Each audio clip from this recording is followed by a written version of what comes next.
Uma boa noite a todos, aqueles que eu ainda não tive oportunidade de cumprimentar aí pessoalmente, né, que a gente vai chegando aos pouquinhos, mas que bom que você está aqui, que bom que você escolheu estar aqui, o Espírito Santo te trouxe nessa noite. Nessa noite eu quero tratar com vocês a respeito de um assunto, que é um assunto que eu julgo ser muito importante, e que eu penso que é pouco debatido, né, na igreja e em vários lugares, que é o conflito de gerações. O conflito de gerações ele está presente em vários lugares, em vários contextos. Está presente na família, dentro do lar, né, você vai ter ali o conflito de gerações. Você vai ter o conflito de gerações no trabalho, nos ambientes empresariais, né, nas diversas atividades de trabalho. E também vai estar presente na igreja, por que não? Né? Aonde quer que se tenha um ajuntamento de gente, aonde quer que um grupo se reúna, nós sempre teremos ali, né, desde que seja um grupo heterogêneo, né, a gente vai sempre ter ali o conflito de gerações, pessoas de várias idades, de épocas diferentes, de culturas e pensamentos diferentes, que vão conviver, e ao conviver entre si, inevitavelmente vão acontecer alguns choques, né, de opiniões, de pensamentos, de realidade, e é sobre isso que eu quero comentar com vocês nessa noite. Então, para tanto, eu quero convidar você a abrir a sua Bíblia no livro de 1 Reis.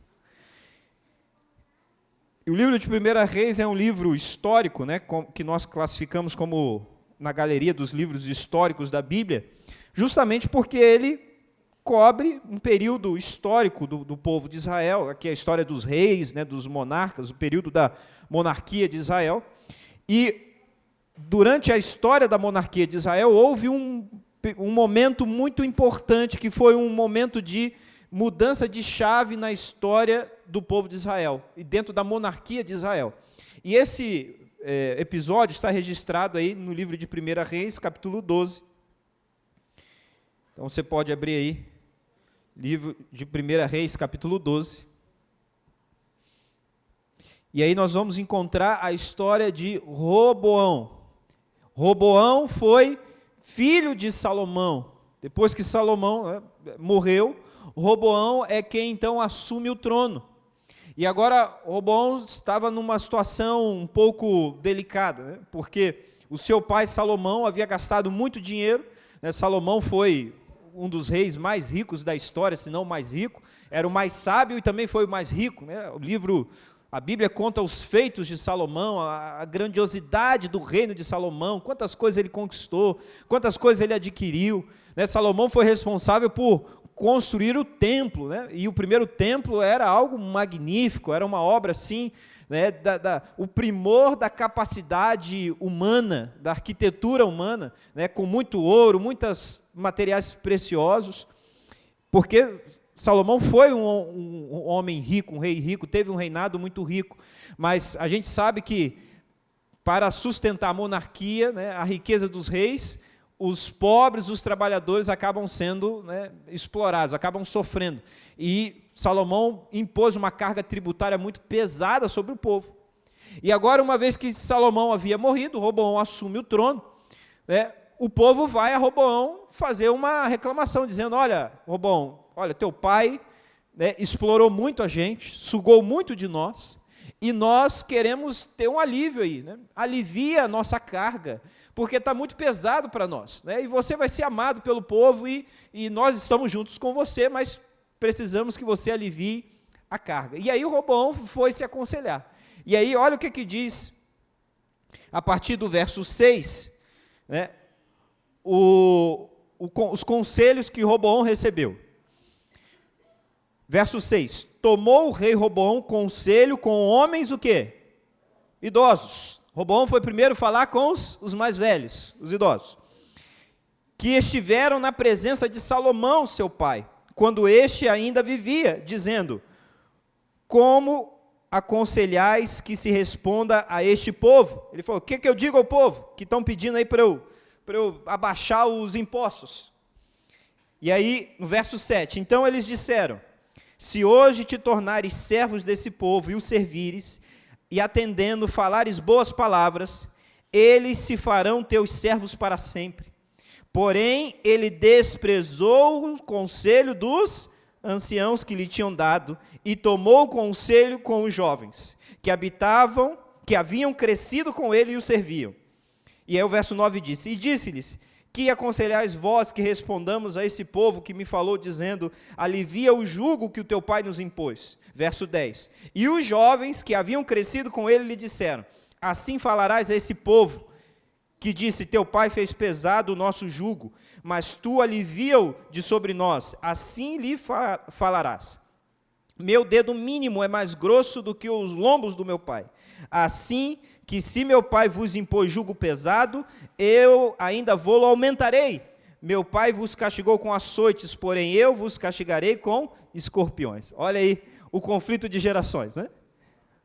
O povo quer um alívio. Olha, Roboão, não está dando para nós, a gente não está conseguindo, né, viver, a gente está pagando muito imposto, seu pai pisou muito na gente, a gente não vai conseguir. Aí Roboão fez o certo primeiro, foi falar com os mais velhos, aqueles que tinham mais experiência de vida do que ele, né, já haviam acompanhado o pai dele, já haviam aconselhado o pai dele, e ele foi falar com esses homens, os anciãos. E os anciãos disseram, olha, Roboão, se você atender agora o pedido do povo, esse povo vai te amar. Esse povo vai te servir, tudo que vocês pedir para eles, eles vão atender, porque você vai fazer algo que nem mesmo seu pai foi capaz de fazer. E aí o Roboão ouviu aquela palavra, mas ele não se agradou muito, né? E aí foi conversar com os amiguinhos, com os jovens que haviam crescido com ele, os amigos ali de infância. E aí os amigos disseram, não, que nada, Roboão, você vai ficar dando ouvido para esse povo, você é o rei, você pode fazer o que você quiser, você é que manda. Vai lá e diz para eles, olha, se meu pai foi duro, eu vou ser muito mais.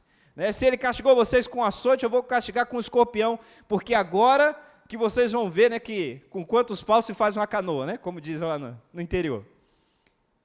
E aí, qual foi o resultado dessa resposta, desse comportamento de Roboão, que desprezou o conselho dos anciãos para atender o conselho dos mais jovens? O povo de Israel se dividiu. E se dividiu para sempre, para nunca mais se juntar. 10 tribos, né, foram para o norte, e apenas 2 tribos, a tribo de Judá, né, e de Benjamim, ficaram no sul, em Jerusalém. O povo de Deus se dividiu, porque Roboão não quis ouvir o conselho dos mais velhos. E aí a gente percebe que essa história de conflito de gerações, ela não é nova, né? Ela sempre esteve presente, né? Não apenas hoje, mas também nos tempos bíblicos. E embora o mundo, né, mude, a sociedade mude, a família mude, a igreja também muda. Né? Os tempos mudam, os costumes mudam, as tradições mudam, as cabeças mudam. E nós, embora a gente não seja, né, uma empresa, nós somos uma igreja, mas nós também temos a responsabilidade de gerir pessoas. E se tem uma coisa que é difícil fazer, é gerir pessoas.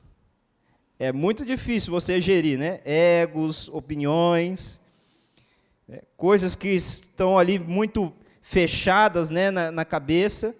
Só que, para ser igreja, e a nossa missão é ser igreja, ser os representantes de Cristo nessa terra, os embaixadores de Cristo em nossa geração, precisamos, então, encontrarmos uma maneira de convivermos mesmo em meio às diferenças que existem entre nós.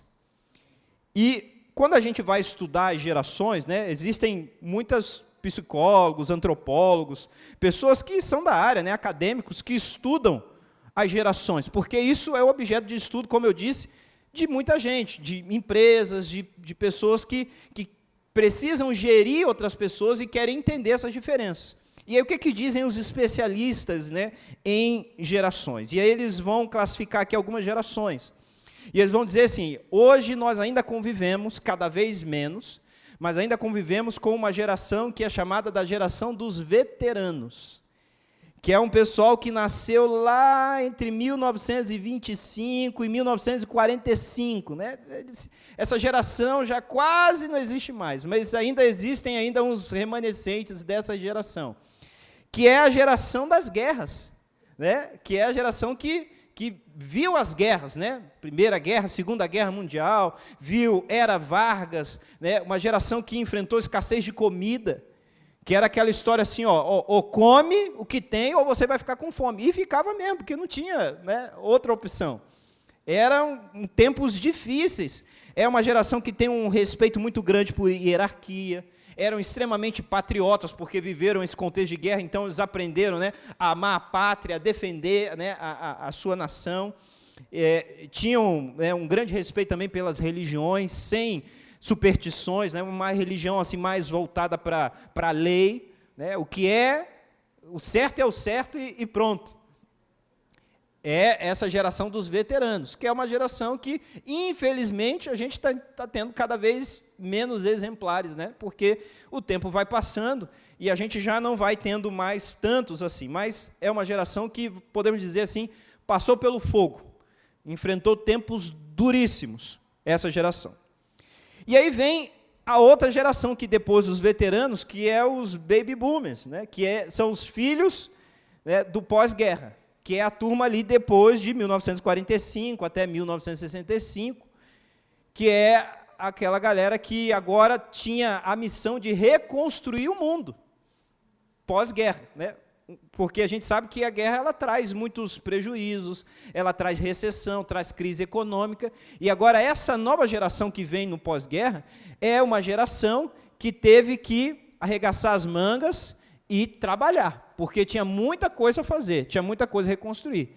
E a geração do meu caso, a geração dos meus avós, né, que eram dessa época aqui, os baby boomers, os filhos, né, do pós-guerra. Então, eles eram, né, podemos dizer assim, uma geração que ficou viciada no trabalho, que vivia para trabalhar. Trabalho é o meu segundo nome. E quando eu penso nos meus avós, é exatamente essa a lembrança que eu tenho deles. Parece que eles eram feitos de aço. Eu nunca vi os meus avós reclamando de trabalho. Trabalhava, e meu avô trabalhou até o último dia. Trabalhava. E enquanto teve saúde, trabalhou, porque eles entendiam, né, entendem a vida como trabalho. Aquela geração de que, olha, se você quer algo, corra atrás, faça, construa, né, seja o arquiteto do seu futuro. Uma geração que é bem apegada às tradições, né, que aprendeu ali a honrar as tradições familiares, né, a respeitarem as autoridades também. E aí, depois dos baby boomers, veio a geração X, que é de 1965 a 1980 e poucos aí, né? Essas demarcações, elas não são fechadas, né? É um pouco para lá, um pouco para cá, mas é esse pessoal de 65, 60 e pouco a 80 e pouco, a geração X, que é a geração mais empreendedora, né? Que é a galera que já começou a pensar em abrir o próprio negócio. É uma geração onde tem muitos comerciantes, muita gente que buscou ser seu próprio patrão. Já é uma geração que, já um pouco mais distante da guerra, começou a se voltar mais para a questão do lazer, né? De ter um lazer. Enquanto a geração do baby boomer só pensa em trabalho, a geração X já abre os olhos pensando, a gente precisa ter momentos de lazer, também de prazer, de ter momentos de divertimento. É uma geração marcada mais pelo pensamento liberal. É nessa época que surgem aí os hippies, a gente tem ali a queda do Muro de Berlim, vários movimentos sociais que se levantam, né, movimentos políticos buscando liberdade. É tudo dentro dessa geração. Eles têm, né, um pensamento mais linear e apego às coisas. Qual é a tônica dessa geração? Eu preciso trabalhar para conquistar as coisas. É a geração do conquistar, né? Eu preciso acumular, ter as coisas. Então, eu quero ter um bom carro, uma casa, eu quero ter dinheiro para viajar. Então, é uma geração mais voltada à propriedade privada, a ter as coisas, apego às coisas. E aí, depois dessa geração, vem a geração Y, que é chamada também dos millennials. E os millennials é ali de 1980 e poucos até 1990 e poucos, 94, 95, que já é a geração da democracia. Essa geração já nasce dentro de uma democracia, no caso do nosso país, né? Nasce dentro de um contexto de estabilidade econômica, de globalização. Foi uma geração que foi muito bem cuidada pelos pais, porque a geração X é aquela que dizia assim, olha, aquilo que eu passei, eu não quero que meus filhos passem. O que eu tive falta, os meus filhos vão ter em abundância.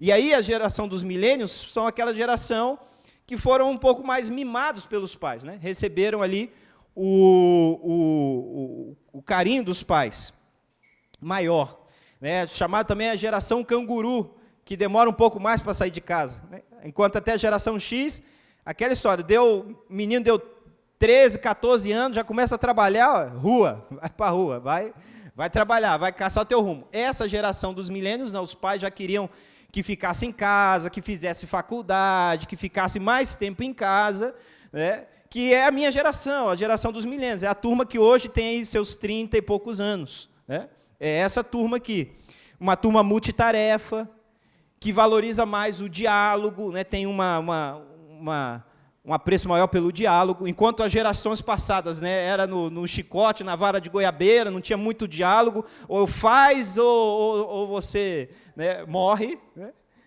Se você não fizer, você vai ter que, né, colher as consequências. A geração dos milênios já recebe outra educação. Por quê? A geração X apanhou muito dos pais, e aí eles dizem, nossos filhos a gente não vai tratar do mesmo jeito, né? E é o que nós temos, uma geração que valoriza mais o diálogo. E aí vem a geração agora pós-década de 90, de 95 para cima, que já é uma galera que já está aí atingindo a maioridade, né? Já é a galera já mais de 20 anos, que é a geração Z, a geração Z, que é a geração 100% tecnológica. Essa turma já nasceu no contexto da tecnologia. Eles já nasceram com internet, já havia internet na época deles. E, por consequência, é uma geração que já não valoriza tanto a questão de hierarquia, né? Porque eles já nascem em outro contexto. Então, não tem muito aquela que, não, tem que respeitar quem está acima de mim. Por quê? Porque ele está acima de mim, pura e simplesmente. Essa geração já não entende as coisas dessa forma. Eles já não conseguem entender mais a questão da hierarquia, como os mais antigos entendem. E eles valorizam mais a experiência, né? Eles querem experimentar as coisas, querem viver a experiência. E, por fim, fala-se agora da última geração aí catalogada, que é a geração alfa, né? Que é a turma pós-2010, que é a turma aí que está chegando agora na maioridade, né? Que ainda está em formação e é a geração que mais recebeu informação e educação em toda a história. Nenhuma geração teve tanto acesso à informação, à educação, como essa última geração. E os estudos continuam, né, porque novas gerações vão surgindo e as coisas vão mudando. Mas, veja, numa igreja, nós podemos ter 6 gerações diferentes convivendo entre si. 6 gerações. É muita gente diferente, são muitos conflitos, são muitas formações diferentes. Então, a gente tem, né, os irmãozinhos veteranos, a gente tem ali os avós, né, que já tem os bisavós, os avós, os pais, né, os filhos que já estão sendo quase pais e as criancinhas aí. É muita coisa. E no meio dessa salada toda, a gente precisa encontrar um caminho. Porque a pergunta é, qual é a melhor geração? Qual é a melhor geração? Nos meus tempos era melhor, né? A igreja, né? De vez em quando eu entro no YouTube vendo os vídeos da igreja, aí eu sempre vejo lá nos comentários, para ver o que os irmãos estão comentando, né?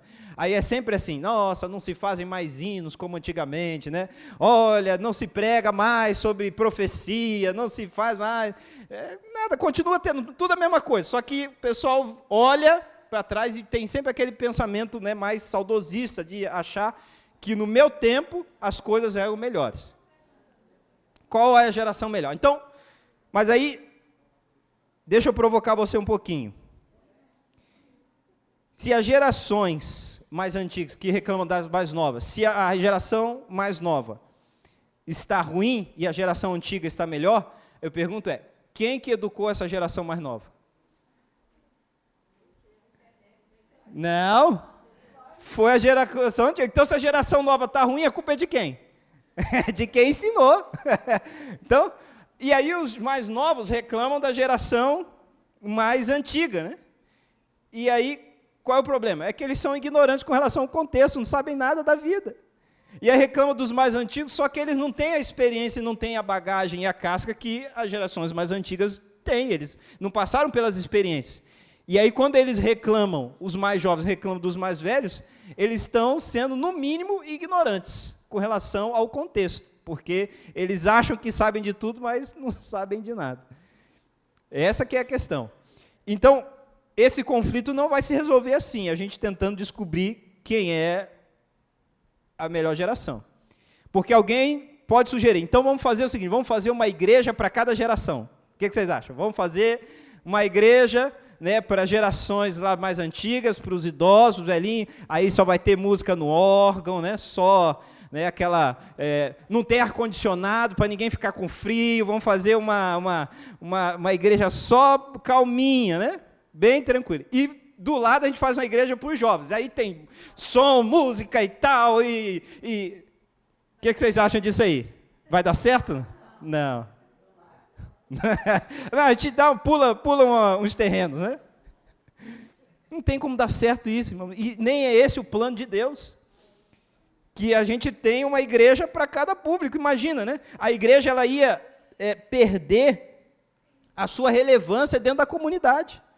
Porque se eu faço uma igreja para um nicho, aquela igreja só vai alcançar aquele nicho, aquele grupo. E nós, como povo de Deus, temos a missão de alcançar quantas pessoas? Todos.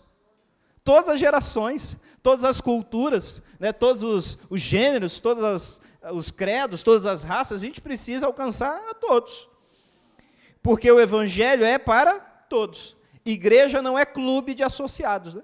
Se a gente fosse transformar a igreja num clube é assim, no clube eu seleciono quem é que vai fazer parte do meu clubinho. Então, a gente bota um filtro para ter no meu clube, no meu grupo, só quem eu gosto, só quem pensa como eu, só quem é da minha geração. Aí eu monto um grupinho, faço um clube. Só que igreja não é clube. Então, não dá para eu ter só as coisas do jeito que eu gosto, né? Não dá para ser as coisas só do jeito que eu penso que devem ser. E o grande desafio que a gente tem como igreja é promover um ambiente onde todas as gerações possam conviver em harmonia a despeito das suas diferenças. E talvez esse seja, né, o maior desafio que a gente tem como igreja nos últimos tempos. Porque de uma coisa eu sei, irmãos, um requisito fundamental para o Espírito Santo ser derramado na igreja é a unidade. Esse é um requisito fundamental. O Espírito Santo, a chuva serôdia, ela só vai cair na igreja quando a igreja estiver unida em propósito, unida em objetivo. Uma igreja dividida, um povo dividido, não está apto a receber o Espírito Santo. E se para que a gente cumpra a missão, se para Jesus voltar, a gente precisa pregar o Evangelho, e se para pregar o Evangelho a gente precisa do Espírito Santo, e para ter o Espírito Santo a gente precisa estar unido, então o problema começa aqui na raiz, aqui atrás, que é encontrar uma forma da gente viver em harmonia, mesmo em meio às diferenças, né, geracionais que existem entre nós.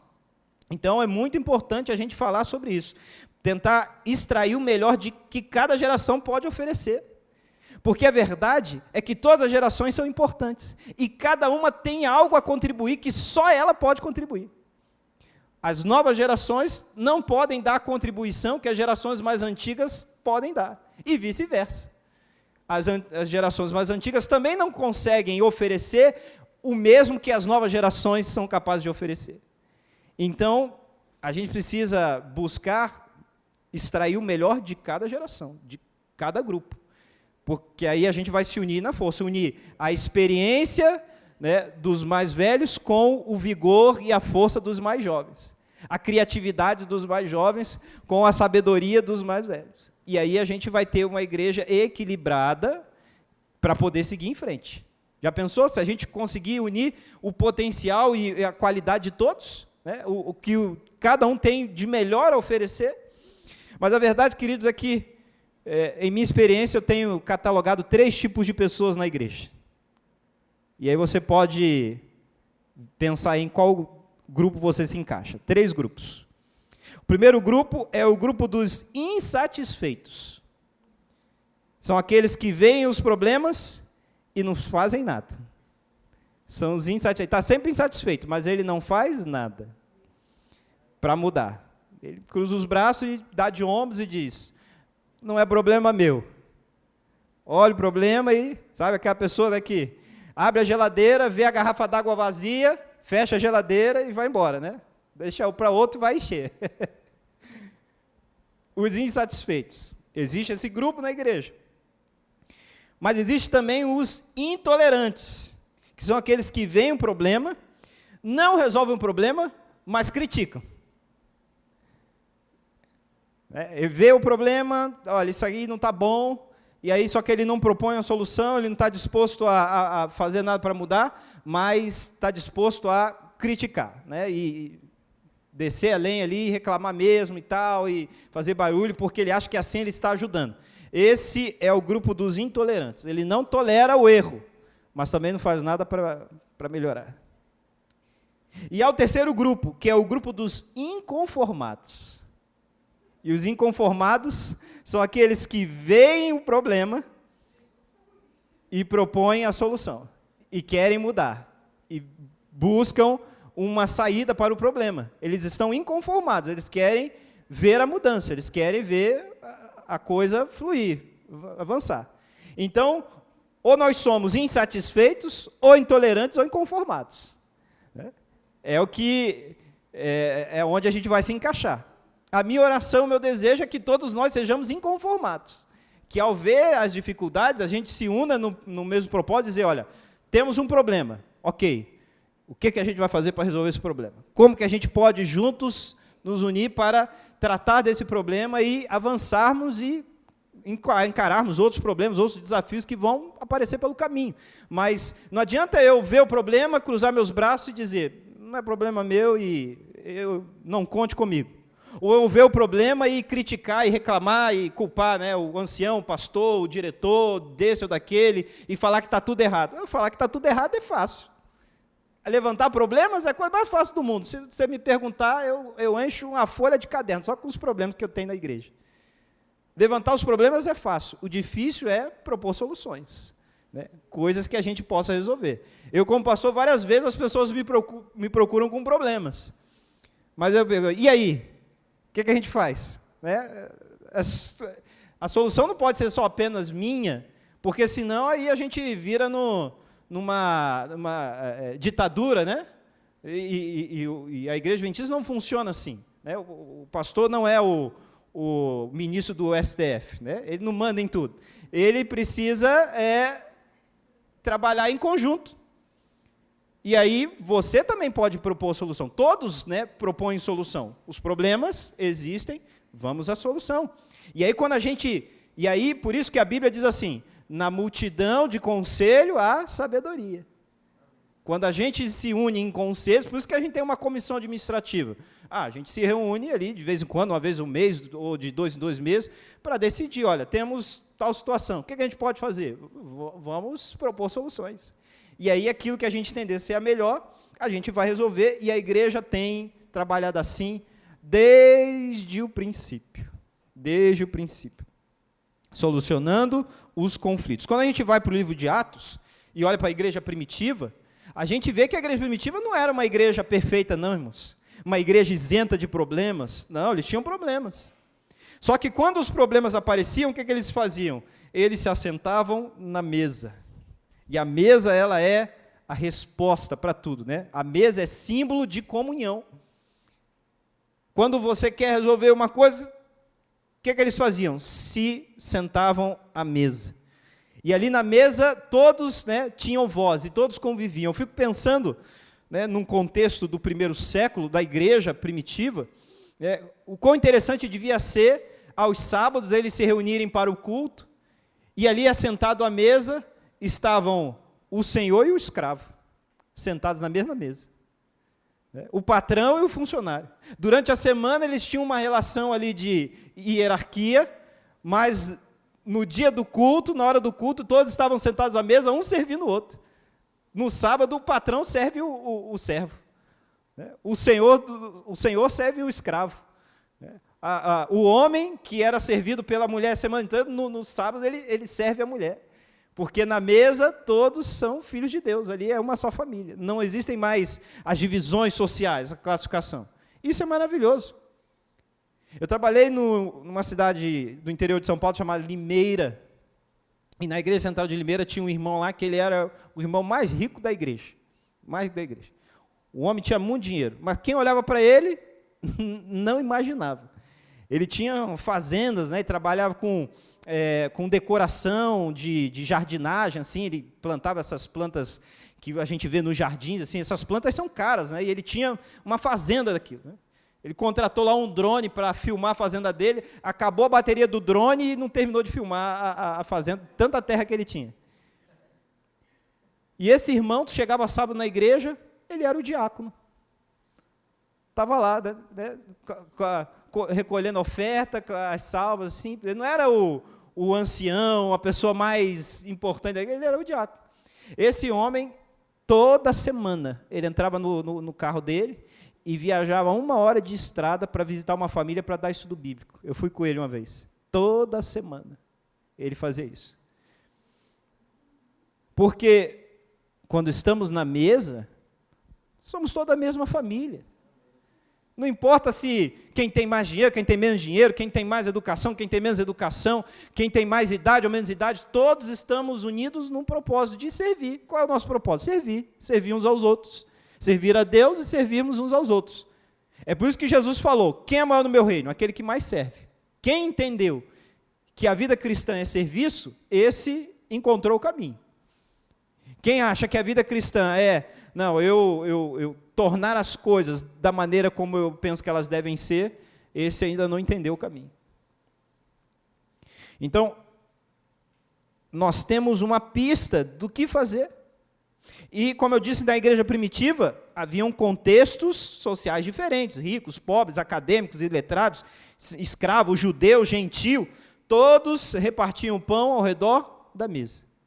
E olha que coisa interessante, no livro de Atos, no capítulo 6, nos é narrado uma crise que a igreja primitiva enfrentou, né? E essa crise poderia ter dividido a igreja, poderia ter se tornado assim uma proporção gigantesca e ter dividido a igreja cristã. Ameaçou a continuidade da igreja isso aqui. Foi algo sério. Atos capítulo 6,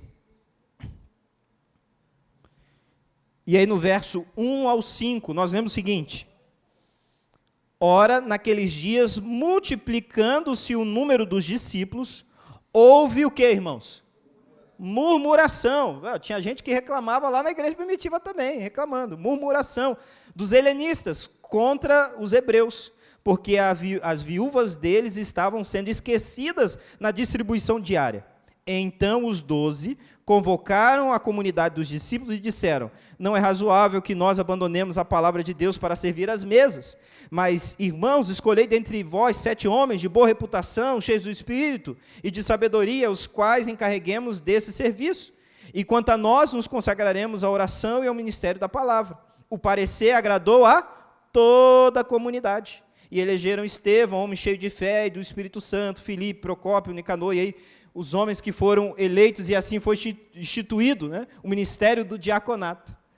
Olha o que estava acontecendo na igreja. Haviam vários grupos na igreja, e havia ali o grupo dos helenistas e o grupo dos hebreus. Quem eram os hebreus? Os hebreus eram os judeus que diziam assim: nós somos hebreus de primeira linhagem, raça pura, sem mistura. Somos nós, judeus de Jerusalém, né, judeus originais. E os helenistas, vocês são judeus de segunda linha, né, porque vocês já são misturados, vocês vieram da diáspora, né, vocês nasceram em outros lugares que não aqui em Jerusalém, então vocês são meio misturados, né, meio vira-lata assim, então vocês são de segunda linha. E aí, na hora de distribuir lá o alimento entre as viúvas, o que eles estavam fazendo? Não, Prioridade, quem pegava a senha 01? Os hebreus, as viúvas dos hebreus, porque esses são puros. Quem disse que na igreja primitiva não tinha preconceito, né? Não tinha acepção de pessoas? Tinha, acho que a igreja era perfeita. A igreja do amor. A igreja do amor, mas tinha gente lá sendo deixada de lado. E aí, logicamente, os judeus eles começaram a reclamar, falaram, olha, está dando prioridade para eles e a gente não. Olha o risco que a igreja estava correndo. A igreja correu o risco de se dividir. Fosse essa crise não fosse lidada da maneira correta, eles iam dividir. Então tá bom, então vamos fazer a igreja dos hebreus e a igreja dos helenistas. Vamos dividir isso aí, porque não está dando certo. E aí chamaram os 12, aí veja que não tem uma figura que apareceu e disse assim, ó, vamos fazer desse jeito. Não, reuniu os 12, o conselho falou, o que a gente vai fazer? Não, vamos escolher então, entre os judeus helenistas, 7 homens que possam servi-los também. E aí pronto, vai ter aqueles que servem os hebreus, aqueles que vão servir os helenistas, e todos serão atendidos. E aí o resultado é maravilhoso, que diz, o parecer agradou a toda a comunidade. No final da história, saiu todo mundo satisfeito. Houve uma crise, o problema havia? Havia. A crise existiu? Existiu. Mas se uniram e buscaram a solução do problema. Problema resolvido, eles dizem, nós vamos continuar pregando a palavra, que a gente não pode deixar de pregar para ficar aqui servindo as mesas, porque a gente não vai conseguir dar conta de fazer as duas coisas, e a palavra continuou sendo pregada, e as pessoas continuaram sendo servidas. É assim que a gente resolve os problemas e os conflitos que aparecem.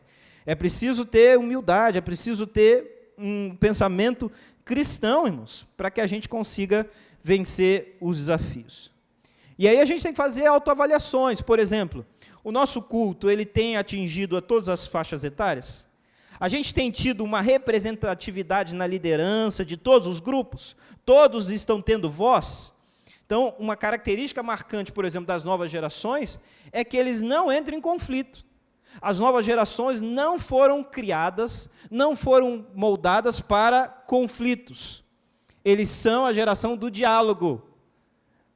Eles não são a geração da briga. Por quê? Porque a gente educou eles assim, tem educado assim. Né? Eu educo meus filhos assim. Como é que a gente educa as crianças hoje? É no diálogo, conversando. Então, as novas gerações, eles são a geração do diálogo. É uma geração do conflito. Se você for para o conflito com ele, ele não vai debater com você. Ele não vai brigar com você. Sabe o que ele vai fazer? Ele vai embora. Ele vai virar as costas e vai embora. Porque ele não foi criado, educado para o conflito. Ele foi educado para o diálogo. Então, com esses, não adianta eu querer brigar com ele e fazer como era na minha época, né? Chegar e, ó, tem que ser assim, você tem que respeitar, tem uma hierarquia aqui, né? Ou você faz assim, ou você está fora. Ele falou, não, então tá bom, então eu estou fora. E aí o que acontece? Nós temos visto cada vez mais uma igreja envelhecida, irmãos. A gente pensa que, a gente olha para a igreja e vê que a maioria dos irmãos é de mais idade, que é só na nossa igreja. Não, mas isso é geral.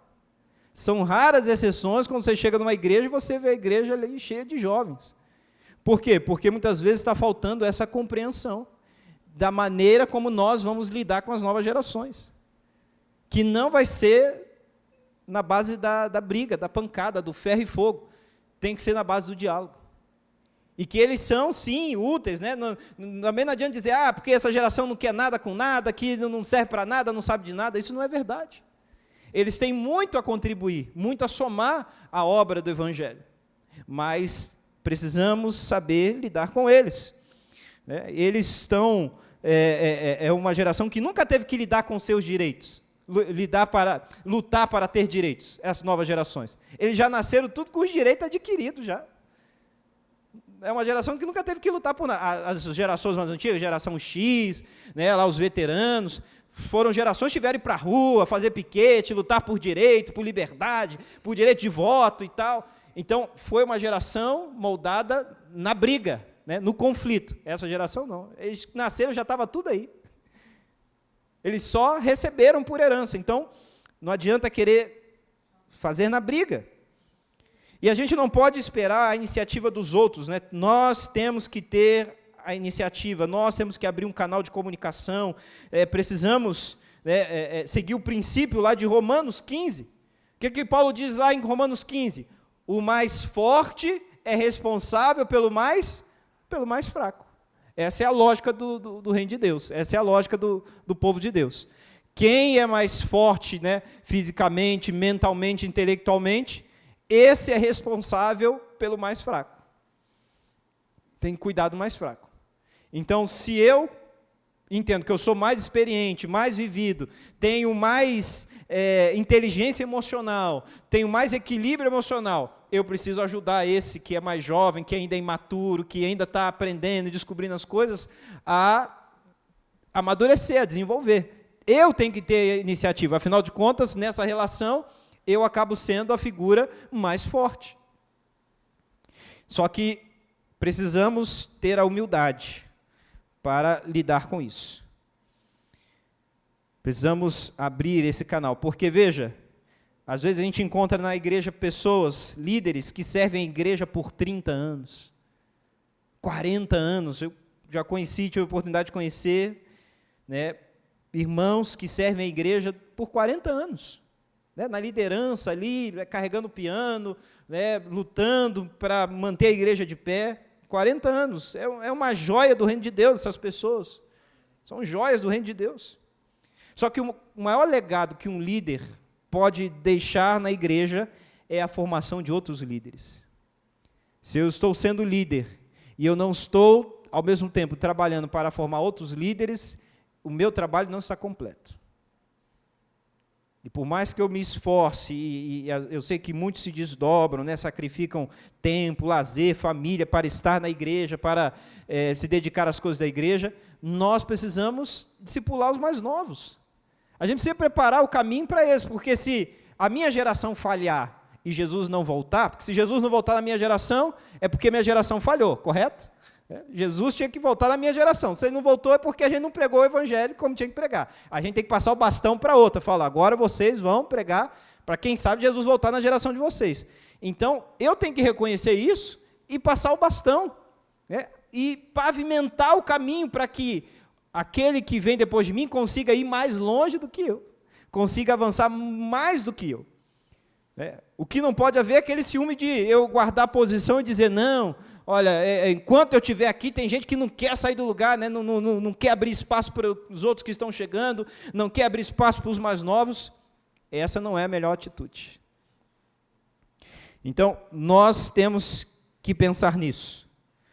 Porque as gerações novas, né, a geração Y, Z, eles gostam de participar, eles querem liderar, mas precisam de espaço, precisam ser guiados e orientados também.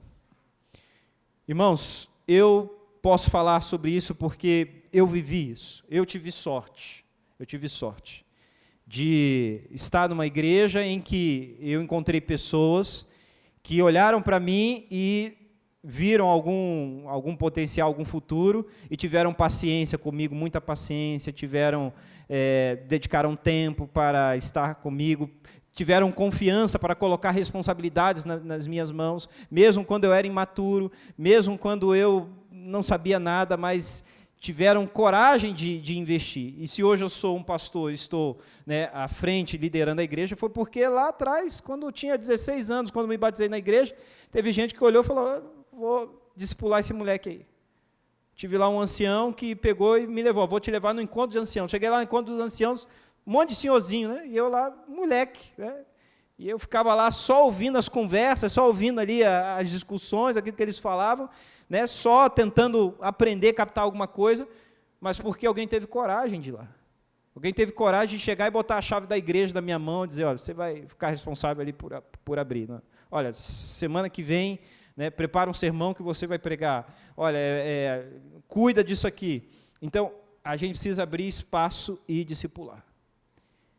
E eu posso falar isso de conhecimento próprio. Quando a relação é de diálogo, é de confiança, o resultado, queridos, vai ser engajamento e discipulado. Quando a gente trata, né, as novas gerações com confiança, né, com a gente dá espaço para eles, vai haver aí bons frutos. Né? E as gerações mais antigas, né, os baby boomers, a geração X, eles precisam abençoar a igreja, né, os mais jovens, com sabedoria, com experiência, tomando a iniciativa do diálogo, discipulando os mais jovens, né, concedendo responsabilidades, mas uma responsabilidade não assim de jogar na mão dos mais jovens, então a gente vai deixar nas mãos dos mais jovens e largar de mão, não, é aquela responsabilidade orientada, né, supervisionada.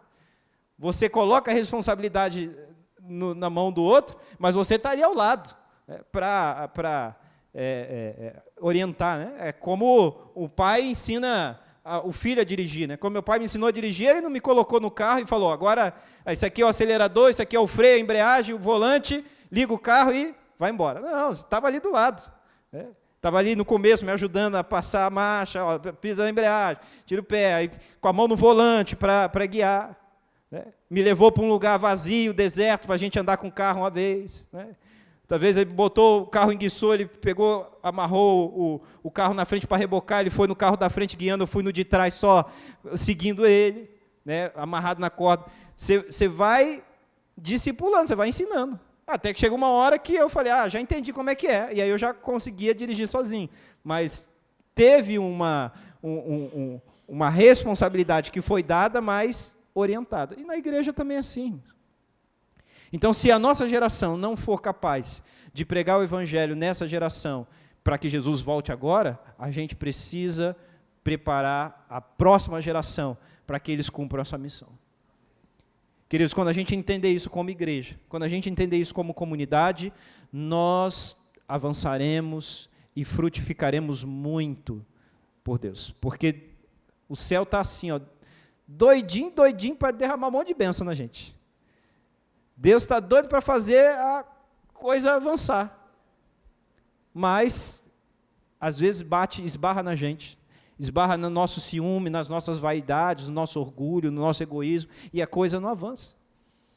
Queridos, que possamos orar todos os dias, para que Deus nos dê um coração humilde, para que Deus nos dê uma mente sábia, para que a gente consiga identificar os potenciais que estão ao nosso redor, e discipular e investir. Né? Quando eu venho aqui à frente e defendo as crianças, e falo das crianças, falo, a nossa igreja é a igreja das crianças, é por isso que a gente tem que investir nas novas gerações. A gente precisa botar essa turma aqui na frente. Eu quero chegar um dia, irmãos, que não quero ver mais nem Rafael, nem Amanda, nem ninguém aqui à frente. Eu quero ver as crianças aqui na frente, cantando, tocando. É que a gente quer ver as coisas avançarem. Ver outros aqui na frente pregando, e saindo e dirigindo a igreja, até que Jesus volte. Que possamos pedir a Deus esse espírito, essa mentalidade, e assim avançamos, conforme a permissão e a bênção de Deus. Amém.